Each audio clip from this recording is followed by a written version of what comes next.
Hello, everybody, and thank you so much for joining us today. My name is Taylor Ann, and right now I'm here with Mr. Rick Cleveland, the Mississippi Sportswriter of the Year. Congratulations on your accomplishment, sir. Thank you. I appreciate it. Of course. So, Mr. Cleveland, you have won 13 NSMA awards, which is awesome. So, congratulations on that amount. And also, currently you work for Mississippi Today and have been a sports columnist of theirs since 2016. So obviously you are very accomplished. So we're going to jump right in with some questions. Sound good? Terrific. Awesome. So my first one I have for you is, how did you enter the sports writing field?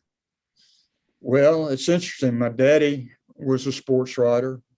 He was the sports editor of my hometown newspaper, the Hattiesburg American, when I was born.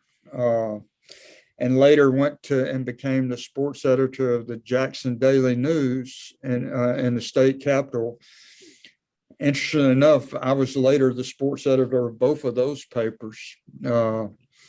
And so I got into it honestly. And my brother Bobby is also a sports writer, and my son Tyler is now a sports writer. So it runs in the blood. I actually started the Hattiesburg American when I was 13 years old. I told my dad that I wanted to be a sports writer, and he tried to talk me out of it, and he failed, just as I failed when I tried to talk my son out of it. So here we are. Oh, that's awesome. So since you have been working in the sports writing field since the age of 13, obviously communications, media, and sports writing have changed vastly since that time. Do you have any tips for somebody looking to get into the field of how to kind of keep up with the ever-changing aspect of the communications field? Yeah, you need to learn everything you can about computers and social media, and you need to be well versed. Even if you plan to be writing, you still need to be able to speak, and you need to be able to conduct interviews, be interviewed. You need to have every computer skill known to mankind, and I'm late getting there, but I'm learning. At 68, I'm learning. That's awesome. Thank you for that. So what is your favorite part of your position as a sports writer?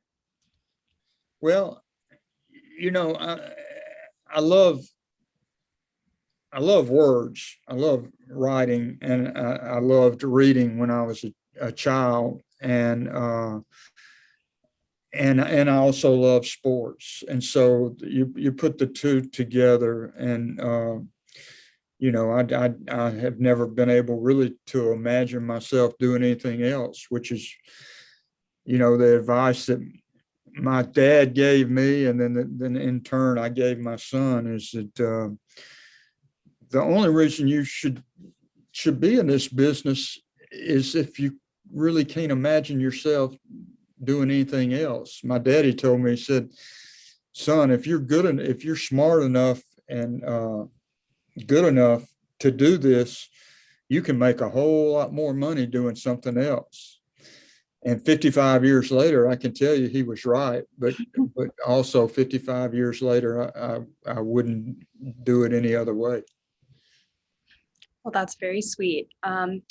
So obviously you have a real passion for what you're doing, but I was wondering if you maybe had a favorite or most interesting story from your time as a sports writer. Oh man, I've got so many stories, and I do have a passion for it. I'll tell you a quick story that when I was just getting started in the business, actually I was 4 years into it. I was 17, and the Hattiesburg paper sent me to Tuscaloosa, Alabama, to interview Bear Bryant, and I had just purchased with my own money that I earned a new Ford Pinto, and on the way over to Tuscaloosa, which is a 3-hour drive from Hattiesburg, I had a flat tire, and it was August in the deep South. It was probably 115 degrees.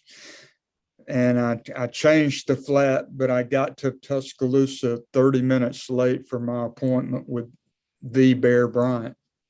And I got there, and the guy, I told the sports information director at the University of Alabama, I said, if I don't interview Bear Bryant today, they're going to fire me in Hattiesburg. And he said, well, let me see what I can do. And he walked away, and he came back and he said, Coach has got 5 minutes for you. And so I walk into Bear Bryant's office. There's a desk as big as the end zone of a football field, it seemed like to me. He's got his sock feet up on the desk. And he says, what can I do for you, son? And I said, I'm going to ask you a few questions, Coach. And he pushed a box of barbecue ribs over. He was eating his lunch. He said, have a rib. And I said, look at me, Coach. I'm sweaty. I've got grease on me and everything else.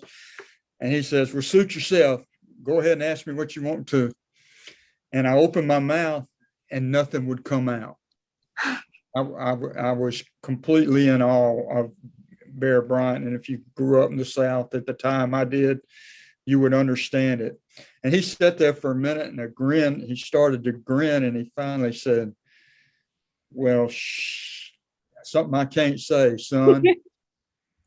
Come on, get with it. And he just snapped me out of it. And I asked him questions and had a great interview. And he took me up on his tower at practice that afternoon. And it was a tremendous experience. And then he said, did you get that flat fixed? And I said, no, it's still in my car. And he wrote something down on my notepad, gave it to me. He said, you go see this man, he'll fix that flat. And sure enough, he did. But it's a memory. It sounds like it. That's such an interesting story. Well, I'm sure you have so many more. But I also wanted to ask you if you had any tips or maybe your trade secrets of how to improve your writing abilities. I'll tell you what the best tip I ever got was from my daddy. And it was the first time I got sent to cover a high school game, and I came home. Of course, we wrote on typewriters. I had a manual typewriter. I rolled that white paper in. He left the room, and he came back about 30 minutes later to check on me, and that clean sheet of white paper was still clean and white. And he said, what's the matter? And I said, Dad, I just can't get started. And he said, well, if I were you, I would just start writing it the way I would tell it to somebody. Just like you're telling a story to a friend. And then he left the room again, and I did it. And I did it that way. I wrote, after all, what we are storytellers. We're trying to tell a story. So we want to keep it as interesting as possible. We want to start it in a way that's going to make it interesting for people. And then we want to tell it in a descending order, trying to keep their interest. And, here we are 55 years later, and I still use that advice, and I give it to a lot of young writers, and it seems to help. That's awesome. It's a really unique perspective. So you've talked about how sports writing is a family affair for you. What do you think is it about sports writing, or maybe just about your family, that makes it such a thing that you all want to do?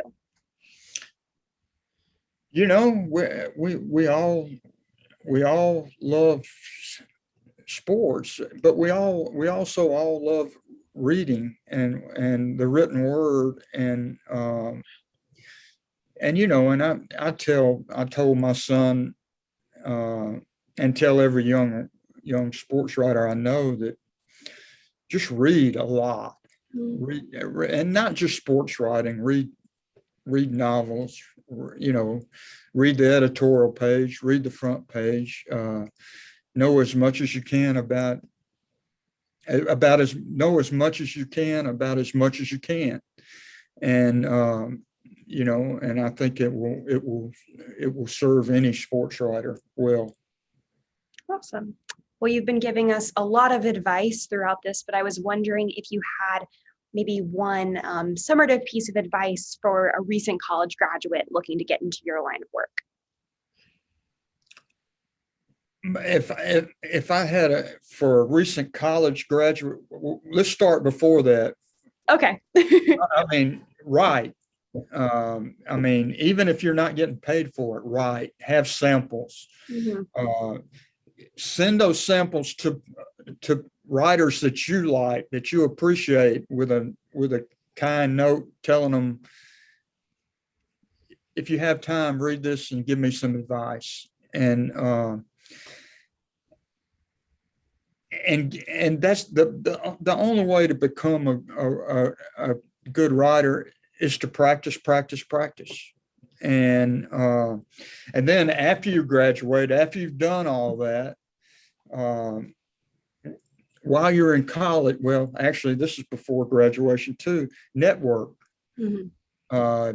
Most young writers, when they're in college, are going to be in press boxes.